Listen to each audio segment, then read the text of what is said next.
Et si jamais tu te demandes, c'est fait par Binge Audio. Le 24 mai 2000, une voiture débarque en trombe sur la 161e rue de South Jamaica, dans le Queens. Un homme sort du véhicule et tire sur 50 Cent. Par chance, il ne meurt pas sous les balles. Gonflé à bloc, il ressort de cet événement avec un album et surtout une devise « Get rich or die trying ». Where were you shot? Which part of the body? Where did the bullet? Oh man, I got shot in my hand. My thumb came out my hand, my face. Yeah, it kind of changed my voice too, and this is the voice that sells 8 million records, so I think everything happens for a reason. Connaissez-vous vraiment l'histoire de 50 Cent ? 6 juillet 1975, Sabrina Jackson a 15 ans lorsqu'elle donne naissance à son fils, Curtis James Jackson III. La même année, le père de l'enfant est condamné à perpétuité pour meurtre. Curtis Jackson grandit dans le Queens, à New York, seul avec sa mère, qui subvient comme elle peut à leurs besoins. Son gagne-pain, c'est le deal de crack et de cocaïne. À 8 ans, Curtis voit cet équilibre précaire s'effondrer. Le corps de sa mère est retrouvé inerte dans leur appartement. Les autorités soupçonnent que Sabrina Jackson ait été droguée avant d'être intoxiquée au monoxyde de carbone. Quelqu'un a mis quelque chose dans son verre avant d'allumer le gaz. Après ça, à chaque fois que quelque chose n'allait pas, je pensais « Si ma mère était là, ça ne se passerait pas comme ça », racontera 50 Cent au magazine Contact Music.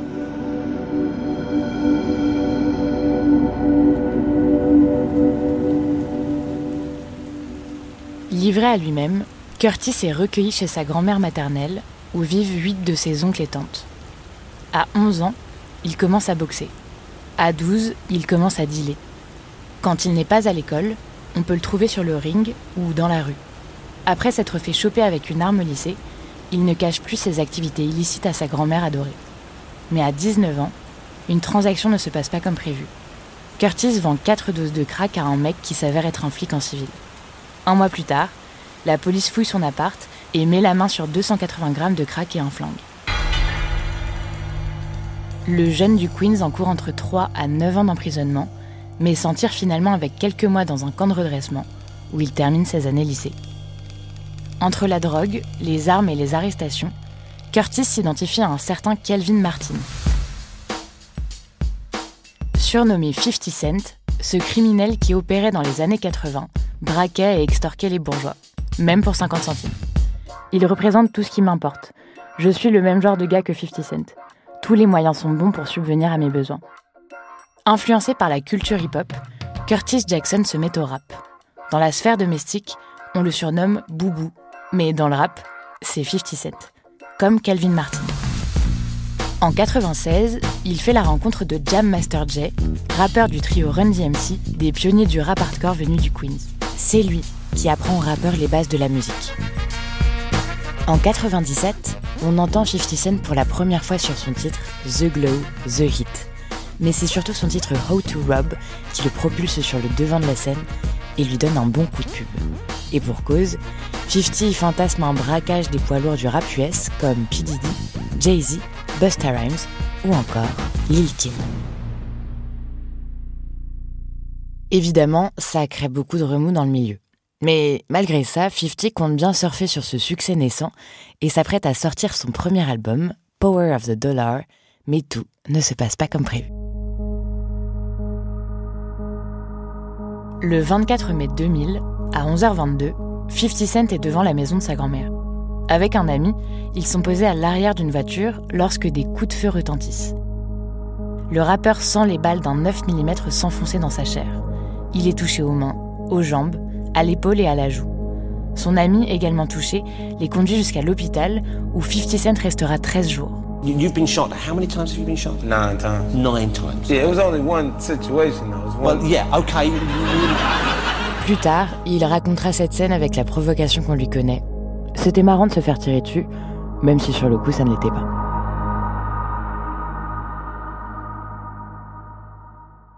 Rétabli en quelques mois, le rappeur garde des souvenirs de la fusillade, des cicatrices, une langue percée, une dent de sagesse en moins. La balle qu'il a touchée au visage modifie sa façon de parler, et donc de rapper, ce qui lui donne un nouveau flow. Il y a quelque chose de plus nerveux dans sa façon de prononcer ses couplets. Tel un phénix, 50 Cent parvient à guérir complètement en 5 mois. Les circonstances de la fusillade sont floues, mais pour 50, l'auteur de cette tentative d'assassinat serait Daryl Homobaum, un ancien petit ami de la rappeuse Lil Kim qui aurait agi sur les ordres de Supreme, membre d'un gang particulièrement énervé. Quelques semaines plus tard, Homobaum, cet ancien garde du corps de Mike Tyson, meurt sous les balles. Homo m'a tiré dessus, 3 mois après, il s'est fait descendre.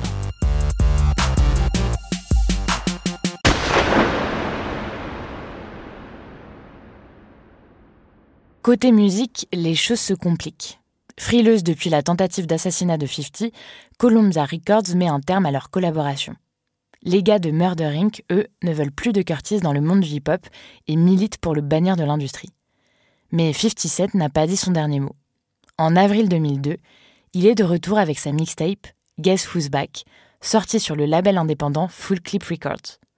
La pochette affiche son état d'esprit, flingue braqué devant lui. Le rappeur tient fermement une chaîne à laquelle pend une grosse croix sertie de diamants.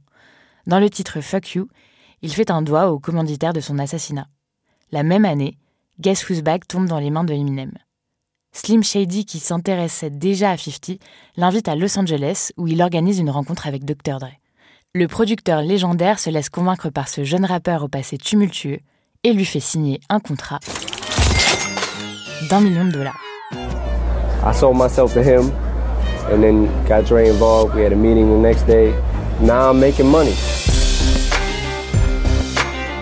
Dans la foulée, son album Get Rich or Die Trying bouscule le rap US et l'industrie musicale. Nous sommes le 6 février 2003 et le rappeur du Queens évacue sa rage dans 19 morceaux qui assomment le gangsta rap.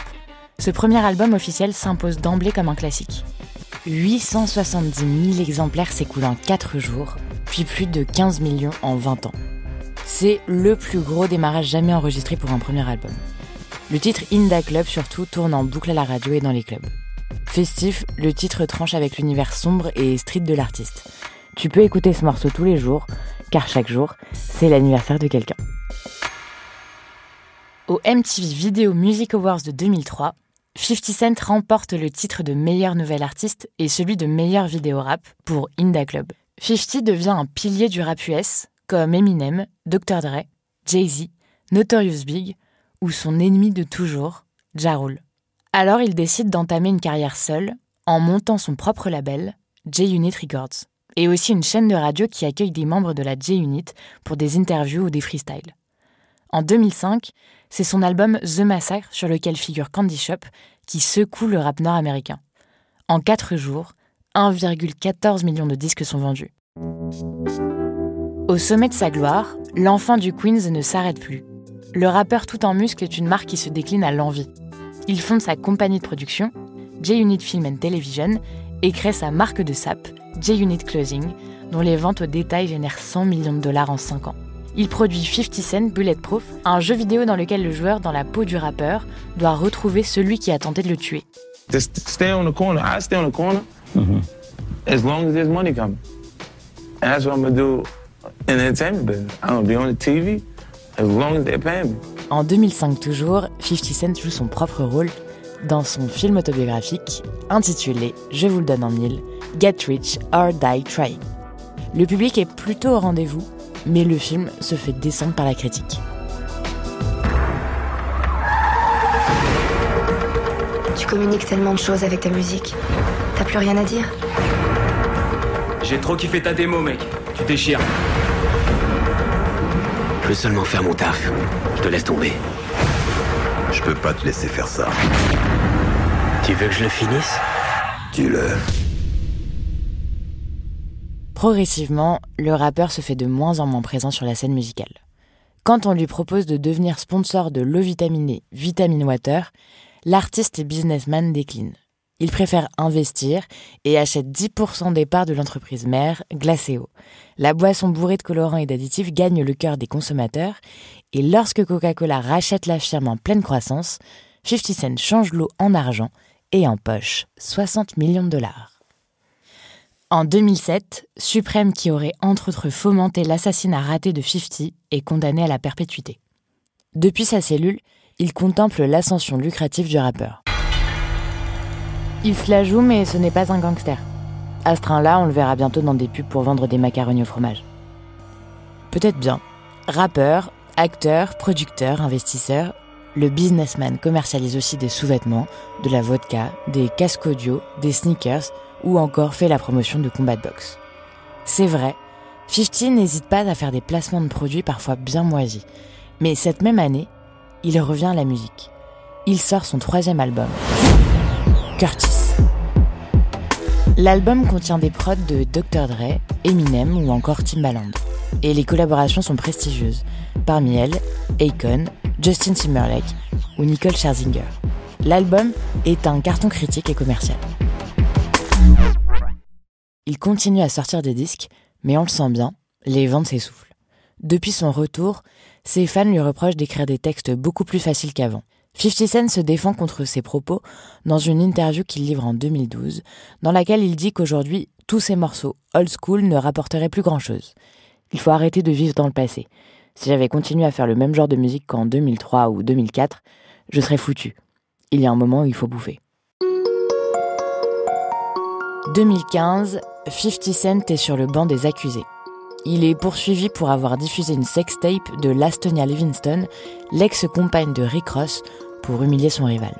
50 est condamné à verser une amende de 7 millions de dollars, sauf qu'il plaide la banqueroute.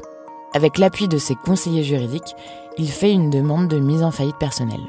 1 an plus tard pourtant, 50 est rappelé devant la cour après une image postée sur Instagram. Sur un selfie, le rappeur s'affiche sur un tapis couvert de billets verts. Les liasses de billets sont disposées de façon à former le mot « broke », fauché en français. L'image provoque un tollé, puisqu'évidemment, 50 semble encore bien loin de la banqueroute. Aujourd'hui, il revient quand il le veut, comme au Super Bowl, accompagné de Dr. Dre ou Eminem, pour le plus grand plaisir de ses fans, et probablement de son portefeuille. Il fait ce qu'il veut. Il apporte son soutien à Donald Trump pour l'élection présidentielle américaine de 2020, avant de changer d'avis quelques jours plus tard. 50 Cent ne refera pas la même erreur en 2024. Désormais, il préfère se tenir loin de la politique et se consacrer à la production d'une série documentaire Netflix sur l'affaire P. Diddy et dont les bénéfices, il l'assure, reviendront aux victimes.